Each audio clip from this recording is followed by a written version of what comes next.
गणानां त्वा गणपतिगुं हवामहे कविं कवीनामुपमश्रवस्तमम् ज्येष्ठराजं ब्रह्मणां ब्रह्मणस्पत आन शृण्वन्नोतिभिः सीदसादनम्।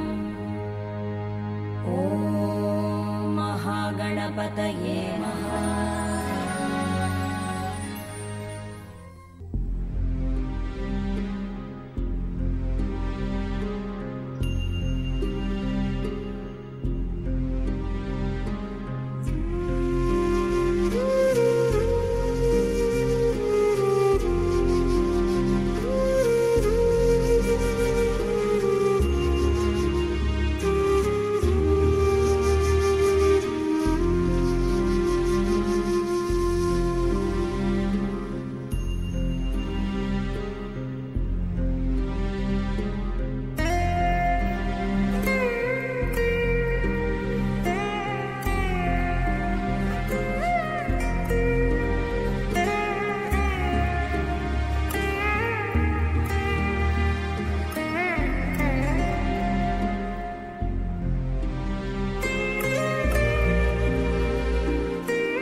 దివ్యాత్మ స్వరూపులారా,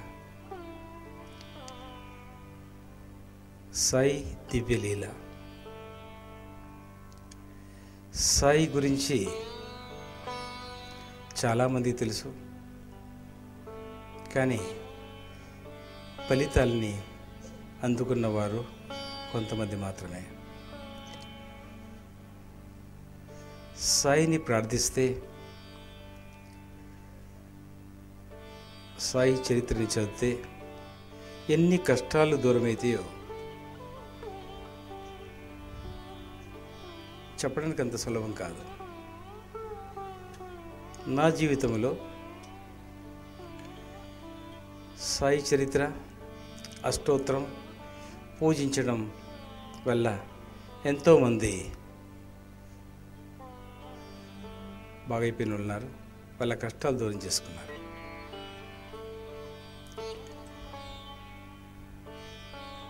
కానీ మార్గం చూపించే వరకు నా బాధ్యత. దాని తర్వాత ప్రయత్నం చేసేది భక్తుని బాధ్యత. ఎలా నడవాలి, ఎలా సాయిని పట్టుకోవాలి, ఎలా ప్రార్థించాలి, దానికి ఏం పచ్చం చేయాలి. ఈ పవిత్రమైన దృష్టి, పవిత్రమైన చెవులు, పవిత్రమైన నాలుక, పవిత్రమైన మనసు ఆయనకు మహానైవేద్యం. అందుకే పరమేశ్వరుడు అంటాడు, నాకు ఏం లేదు, అన్నీ ఉన్నవాడిని, నేను అన్నీ ఉన్నవాడిని, నీలో ఉన్న తప్పులే నాకు మహానైవేద్యం అన్నాడు. తప్పులు పాపాలు మహానైవేద్యంగా ఎవరు స్వీకరిస్తారు?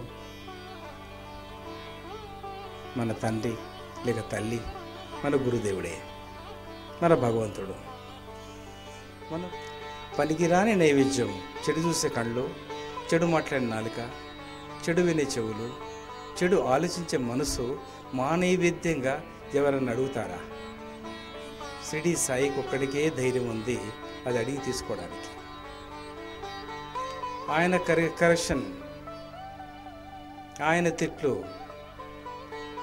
చెప్పనలవి కాదు. అయితే మిసెస్ క్రిస్టీ జాన్, సీతావల్ మండి, సికింద్రాబాద్. మంచి దంపతులు. ఇటు జీసస్ని ప్రార్థిస్తూ సాయిబాబా అంటే కూడా చాలా ఇష్టం. సాయిలో జీసస్లో తేడా లేదు, ఒకటే అని అనుకుంటారు వాళ్ళు. అప్పటికి సాయి తెలుసు వాళ్ళకి.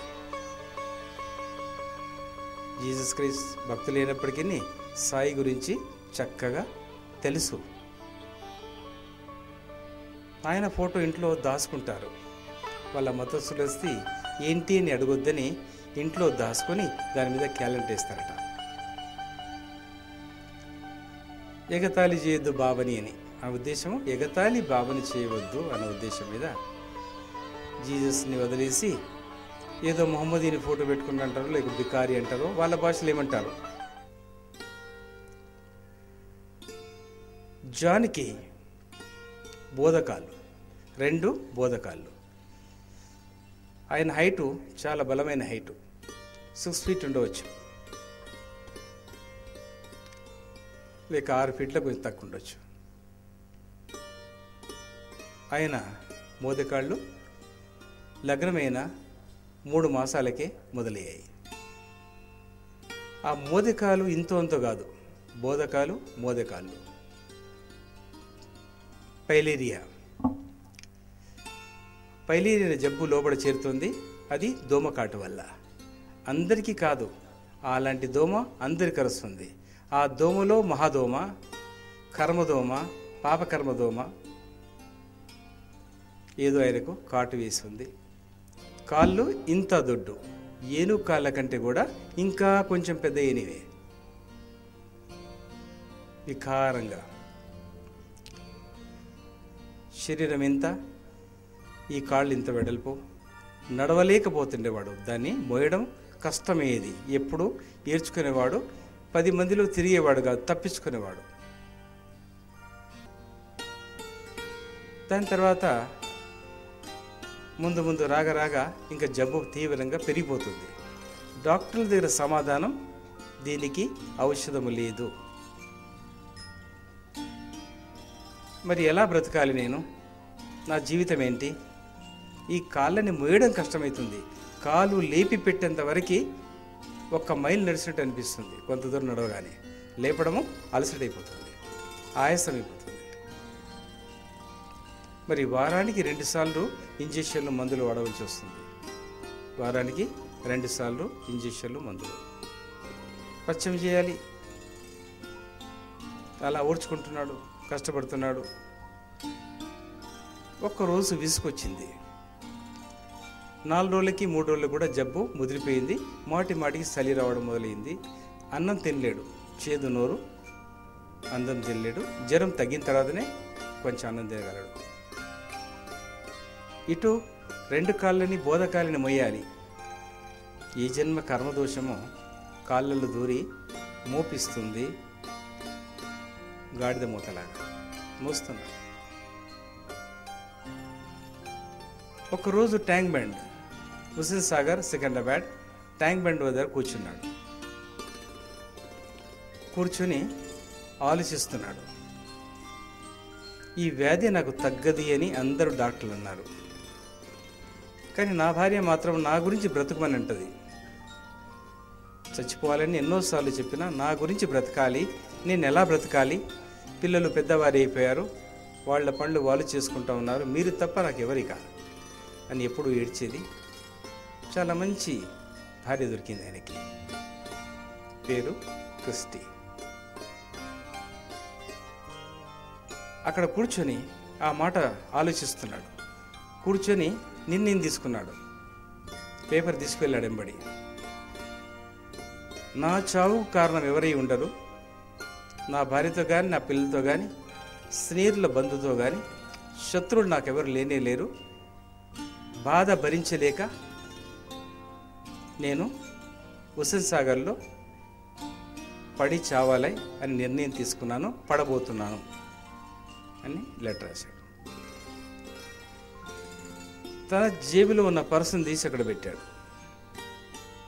దాని మీద రాసిన లెటర్ పెట్టాడు. పెట్టి జీసస్ని ప్రార్థిస్తున్నాడు. అంతలో కుక్క పెద్దగా అరిసింది. 2 చేతులు ఇలా లాబట్టి బౌమని అరుస్తుంది. ఏంటి ఇది వింత అనుకున్నాడు. దాని తర్వాత ఊరుకోలేదు. ఆ పర్సు పేపర్ని నోట్లో పెట్టుకుంది. అటు ఇటు వెళ్తుంది. ఇంకా ఆయన దగ్గర వెళ్తే ఇంకా దూరం వెళ్తుంది. అలాగా ఆ కొన కట్ట వరకు తీసుకొచ్చింది. హుస్సేన్ సాగర్ కట్ట వరకు ఆయన్ని తీసుకొచ్చింది.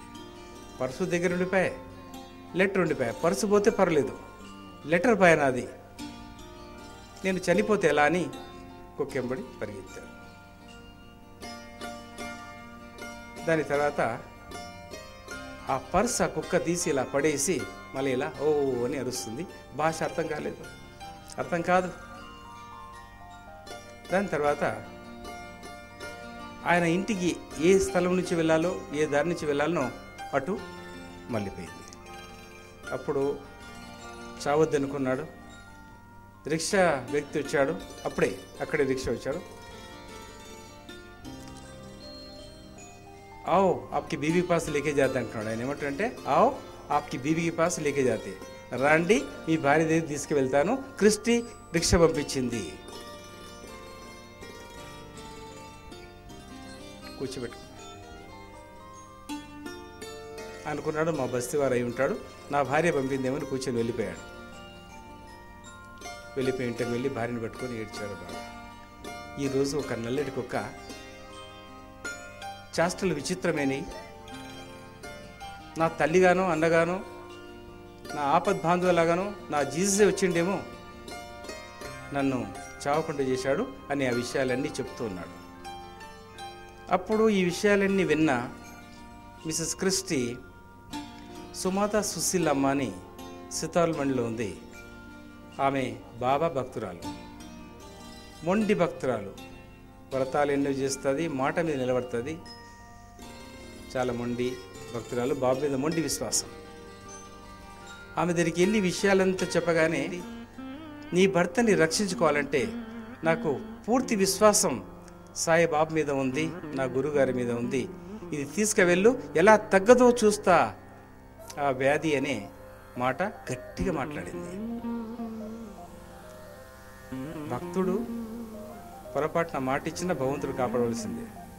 అది తీసుకువెళ్ళి రోజు గ్రంథ ప్రాణాయం చేస్తున్నారు ఇద్దరు భార్యాభర్తలు. ఆ అమ్మ ఏం చెప్పిందంట, 4 వారాలు కుక్కలకి దానం చేయాలి. మొదటి వారం కుక్క తిరిగి వెళ్ళారు.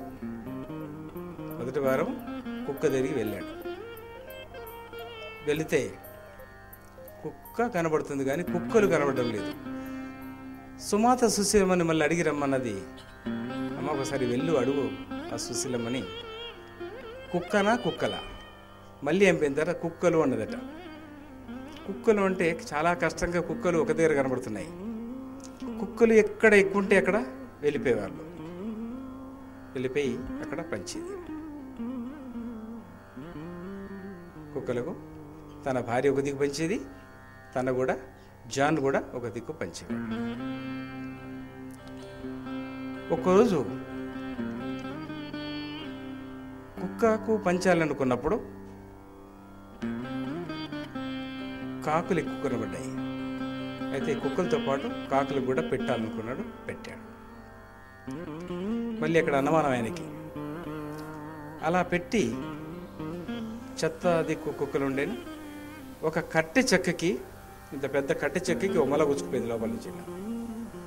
అది ఈయన బూట్ నుంచి లోపలికి దిగింది, ఇంతవరకు దిగింది. ఇలా దాన్ని కూర్చొని చాలా కష్టంగా లాగాడు, రక్తం గారుతుంది.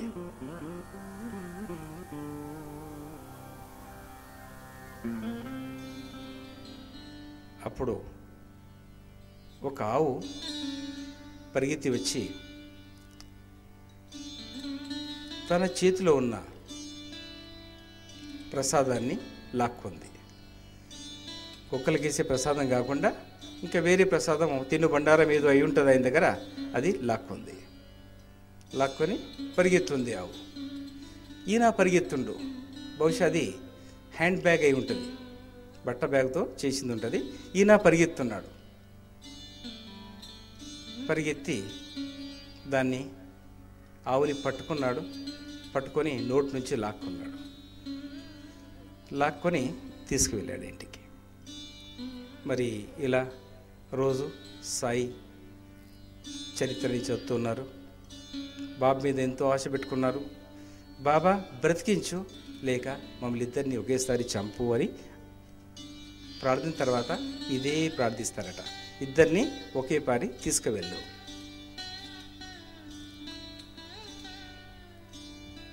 ఇంకొక రోజు గురువారం వచ్చింది, ప్రసాదం పంచాలి. ఈయనకు భయం వేస్తుంది, గురువారం అనగానే భయం వేస్తుంది. ఆవు భయంకరమైన ఆవు, ఆవు చిన్నదైనా పెద్ద ఎత్తుగలది. దాని కళ్ళు అది అలా లాక్కపోతే ఆయనకు భయం వేసిపోయిందట. ఇది పొడుస్తుందా చంపేస్తుందా? ధైర్యం చేసి పట్టుకున్నాడు. భవిష్యత్ దాంట్లో ఏదో ముఖ్యమైన కాగితాలు, ఏ డబ్బో ధనమో ప్రసాదం ఇవ్వడం ఏదో ఉంటుంది. అందుకని ఎలాగో సాధించాడు తిరిగి. మరి పెరుగన్నం మళ్ళీ సిద్ధం చేసుకున్నారు. కావలసిన కొన్ని ధాన్యాలు పక్షులు కనబడితే పెట్టడానికి వెళ్ళారు. అక్కడ కుక్కలు కనబడ్డాయి. కుక్కల మధ్యలో వేశాడు. కుక్కలు ప్రసాదం తిన్న తర్వాత అన్నీ కుక్కలు వరుసుకుంటే రక్తం అయిపోతున్నాయి. పెదవులు చినిగిపోయాయి, కాళ్ళ నుంచి రక్తం. ఆ రక్తం చూశాడు. ఏంటి, నీ కుక్కలకు దానం చేయడమా, వాటి చంపడమా అని అనుకున్నాడు. అంతలో ఒక పిచ్చివాడు వచ్చాడు. నగ్నంగా, బట్టలు లేవు, బలమైన కట్టె, పెద్ద కట్టె ఇలా తిప్పుకుంటూ వచ్చాడు. తిప్పుకుంటూ వస్తే ఆయన భయం వేస్తుంది, పిచ్చివాడు నన్ను కొట్టగలడని. ఆ కుక్కలు తినగ కొంచెము కొట్లాడుతూ అవి కొట్లాటలు ఓడిపోయినాయి, కొంచెం అన్నం మిగిలిపోయింది. ఈ పిచ్చివాడు వెళ్ళి ఆ అన్నాన్ని తింటున్నాడు. తిన్న తర్వాత ఆ ఉసుకలంతా మట్టిలో పొల్లాడు. బాగా చూస్తున్నాడు, ఇదేమి చిత్రమా విచిత్రమా అని చూస్తున్నాడు. ఆయన దగ్గర పెద్ద కట్టెతోటి పండుకొని ఇలా కాళ్ళ మీద కొట్టుకుంటున్నాడు గట్టిగా. రక్తాలు కారుతున్నాయి. మామూలు దెబ్బ కాదు, కట్టె మామూలుది కాదు, రక్తాలు కారుతున్నాయి. దాని తర్వాత కట్టెని ముక్కలుగా చేసి తన తొళ్ళ మీద, ఈపు మీద కొట్టుకోవడం మొదలుపెట్టాడు. దాని తర్వాత జాన్ ఇమ్మడిపడ్డాడు. అందరూ చుట్టుముట్టున్న వాళ్ళందరూ ఆయన్ని ఆదుకున్నారు. కానీ పిచ్చివాడు అందరినీ బెదిరిస్తున్నాడు, కొట్టేందుకు ప్రయత్నిస్తున్నాడు. జాన్ని కొట్టడానికి ఎంబడిపడితే ఎంతో దూరం పరిగెత్తాడు జాను. ఆ చుట్టూ పిచ్చివాడు కూడా పరిగెత్తాడు. తర్వాత పిచ్చివాడు కనబడలేదు.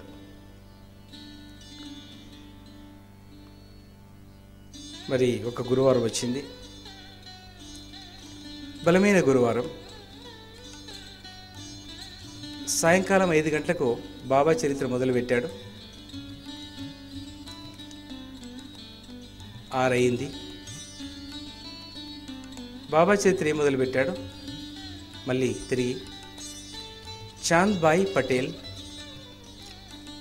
ఒక ఊరికి పటేలు చాంద్ భాయ్. ఆయన గుర్రం తప్పింది, దాని పేరు బిజిలీ. దినాలు వారాలు గడిచిపోయాయి, గుర్రం దొరకడం లేదు. నౌకర్లు అలసిపోయారు. మరి ఆశ వదులుకున్నాడు. అయినా బిజిలీ అంటే గుర్రం కాదు, విశ్వాసమైన గుర్రం. నేను భోంచేయకపోతే ఇది భోంచేయదు అంటే చరిత్రలో ఆ ప్రకారంగా వర్ణిస్తున్నారు, అది చెప్తున్నాడు. అప్పుడు బాబా, కూర్చో, అలసిపోయావు, నీ గుర్రం కదా పోయింది, ఏం కావాలి అని అడిగారు. ఫస్ట్ గుర్రం పోయింది బాబా, నా గుర్రాన్ని తెప్పియండి, ఎక్కడుందో చెప్పండి. సరే కూర్చో అన్నాడు. అలసిపోయావు, చెమటలు గారుతున్నాయి. అప్పుడు బాబా ఏం చేశాడు, తన దగ్గర ఉన్న బట్ట ముక్కని చేతిలో పట్టుకున్నాడు. చిన్న బట్ట ముక్కని చేతిలో పట్టుకున్నాడు.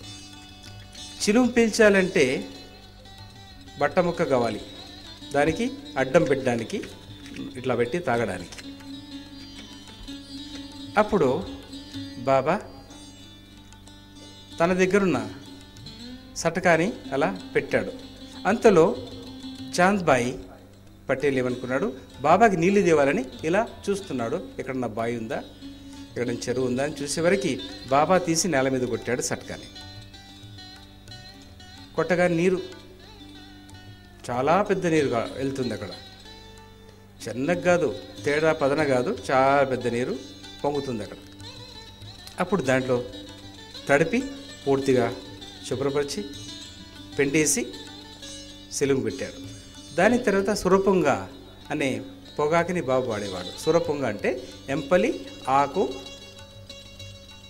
వాడేవాడు బాబా. ఆ వెంపలి ఆకు నింపాడు. నింపిన తర్వాత ఏం కావాలి, ఇప్పుడు అగ్ని కావాలి. తన దగ్గర లేదు. చాంద్బాయి సిగరెట్ తాగడు, తన దగ్గర లేదు. అప్పుడు చూశాడు ఏం చేయాలి.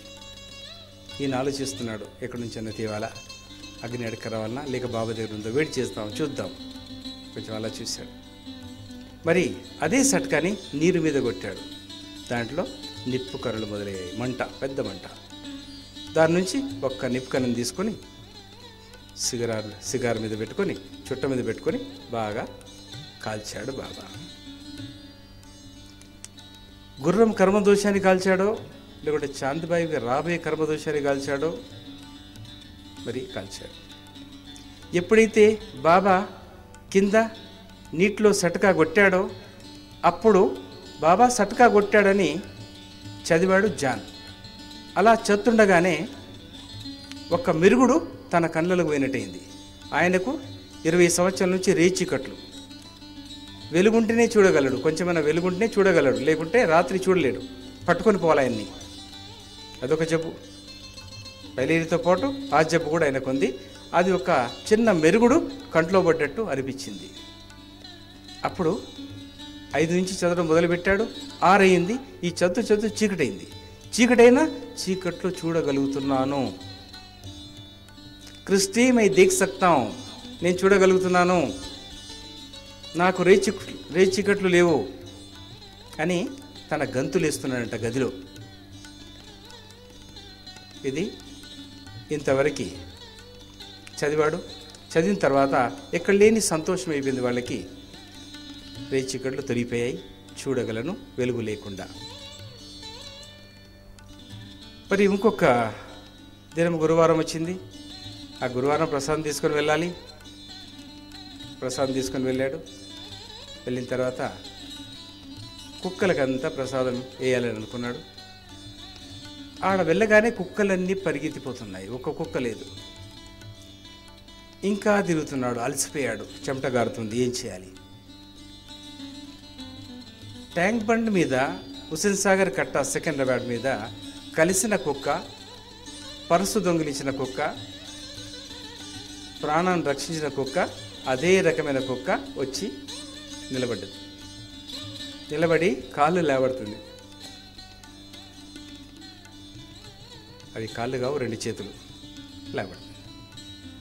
ప్రసాదం వేశాడు. చాలా చనువు ఉంది, బాగుందని కుక్క మీద చేయి తగిలించాడు. నోట్లో పెట్టడం మొదలుపెట్టాడు. కుక్క తిరిగి కరవడం మొదలుపెట్టింది. కుక్క తిరిగి కరవడం అంటే కింద పడేస్తూ కుక్క ఎలా కనబడుతుంది చూసినప్పుడు చిన్నగా ఉంటే, తర్వాత ఒక దుడ్డెలాగా ఉంది, ఇంత పెద్ద దుడ్డెలాగా.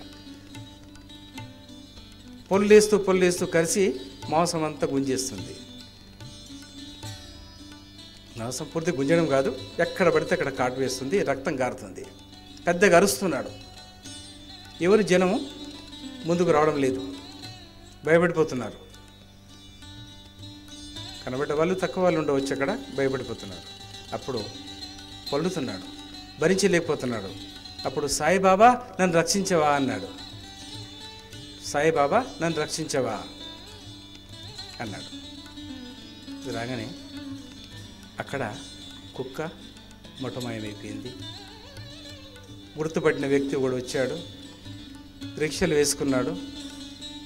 డాక్టర్ రాజేశ్వరరావు సీతాలమండిలో మంచి హాస్పిటల్ ఉంది. ఆ నర్సింగ్ హోమ్లో కొండపోయి ఆయన్ని జాయిన్ చేశారు. పిక్కలు తెగిపోయాయి అక్కడక్కడ, కానీ నరాలు తెగలేదు. రక్తం బాగా గారుతుంది. మొత్తం శరీరం పై కాళ్ళ నుంచి కింద వరకు, మోకాళ్ళ నుంచి పైదాకా తొడల వరకు కూడా కాట్లు.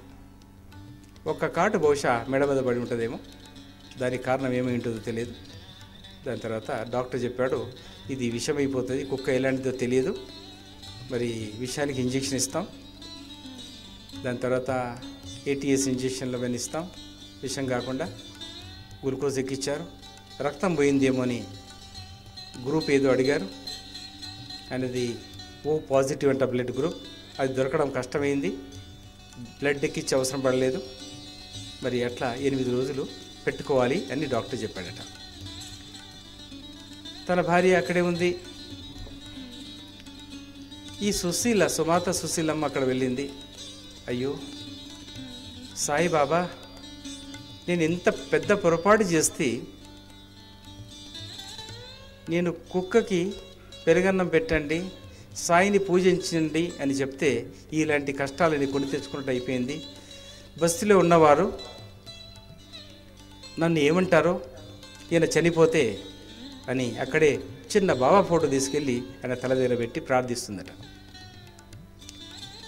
8 రోజులు అయింది.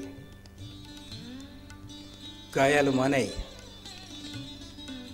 పైలేరియా వ్యాధి పూర్తిగా మటమాయం అయిపోయింది. మామూలు కాళ్ళు అయిపోయాయి. ఇంత కాళ్ళు కాదు, మోదగాళ్ళు ఇంత కాదు, ఇంత కాళ్ళు అయిపోయాయి. ఇంత కాళ్ళు అయిపోయాయి. అది చూసుకున్నారు. డాక్టర్ చెప్పారు, ఏంటమ్మా ఇచ్చిన అర్థం కాదు అంటే, అప్పుడు ఏం పూజ చేశాడో, ఎలా కుక్కలకు దానం చేశాడో అవన్నీ వివరాలు నర్సులకి డాక్టర్లకి రోజు కూర్చోబెట్టి 3 రోజులు ఇంకా ఎక్కువ దినాలు ఉండంటే అక్కడ పూర్తి వెళ్ళడానికి ఇష్టం లేదు. వాళ్ళందరూ అడిగేవాళ్ళు. సేవ బాగా చేశారు. ఆ ప్రకారంగా ఆయన పూర్తిగా బాగా అయిపోయాడు. అంటే భగవంతుని మనం మనసారా ప్రార్థిస్తే, మనసారా పూజిస్తే మన కష్టాలు తప్పవేది కాదు, తప్పుతాయి. కానీ దానికి సమయం కావాలి. ఆ సమయాన్ని ఎదురు చూడాలంటే మనకు ఓపిక ఉండాలి. ఎన్ని కష్టాలు వచ్చినప్పటికీ, ఎన్ని చిక్కులు వచ్చినప్పటికీ జాన్ తన పట్టుదల వదలలేదు. సుశీలమ్మ ఇచ్చిన వాగ్దానం బాబాకు చేరింది. మరి చరిత్ర చదువుతుంటే నిప్పు కణాలనేది ఆలోచనే తప్ప నిజంగా తన కంట్లో ఒక మెరుపొచ్చి పడ్డట్టు, రేచిక్కట్లు మాయమైనట్టంటే బాబా అనుగ్రహం కలగాలి అంటే మనం పచ్చం చేయాలి. ఆ పచ్చం మీకు తెలిసిందే. ఒకరిని హింసించకండి మీ నాలుకతోటి, ఒకరి హృదయాన్ని గాయపరచకండి మీ నాలుకతోటి. మీ నాలుకని కత్తికి కానీ, బాముగలాగా కానీ, త్రిశూలం కానీ, ఖడ్గంలాగా మలిసి హృదయాన్ని బద్దలు చేయకండి. కానీ ప్రతి ఒక్క దానికి డిపాజిట్ సంబంధం ఉంటుంది. నేను కూడా చరిత్ర చదివాను, నాకు క్యాన్సర్ రోగం పోలేదు,